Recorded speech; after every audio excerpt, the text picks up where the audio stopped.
Guys, আজকে যেহেতু রবিবার সানডে, তো আজকে হ্যাভে রিল্যাক্সও রয়েছে, ভালো মন্দ রান্নার ব্যাপারও রয়েছে। তো আমার ছেলে কি খেতে চাইছে তাই বাজারের থেকে নিয়ে এসছে। কি নিয়ে এসছিস বাজারের থেকে? খাসির মাংস।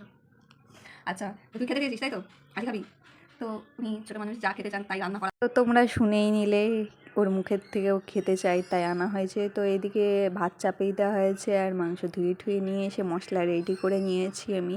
তো এইখানে কাঁচা লঙ্কা দিয়েছি, আদা, তারপর জিরে আর রসুন বাটা আর নুন হলুদ দিয়ে পেঁয়াজ কুচিটা দিয়ে তারপরে হচ্ছে তেল ঠেল দিয়ে সব সর্ষের তেল দিয়েছি। তো দিয়ে ঠেয়ে ম্যারিনেট করে রেখে দেবো কিছুক্ষণ। তারপরে এদিকে শাক ভেজে নেবো, পোড়ানোটে শাক এটা। পেঁয়াজ সোমবারা দিয়ে ভেজে নেবো, ভাজা ঠাজা হয়ে গিয়ে তারপরে এই যে মাংস রান্না শুরু করে দিয়েছি। আর হচ্ছে আমার ভাত খাওয়া হয়ে গেছিলো, তো শাক ভাজা দিয়ে ভাত খেয়ে তারপরে মাংস খাওয়ার সাথে বসিয়েছিলাম। তো এই যে খেয়ে ঠেয়ে ছেলে থালা নিয়ে যাচ্ছে কলপারে, সেটাই ভিডিও করে রেখেছিলাম। তো তারপরে এই যে মাংস কষানো হয়ে আসলে তারপরে এই যে শুকনো লঙ্কাটা পরে দিয়েছি, শুকনো লঙ্কা বেটে।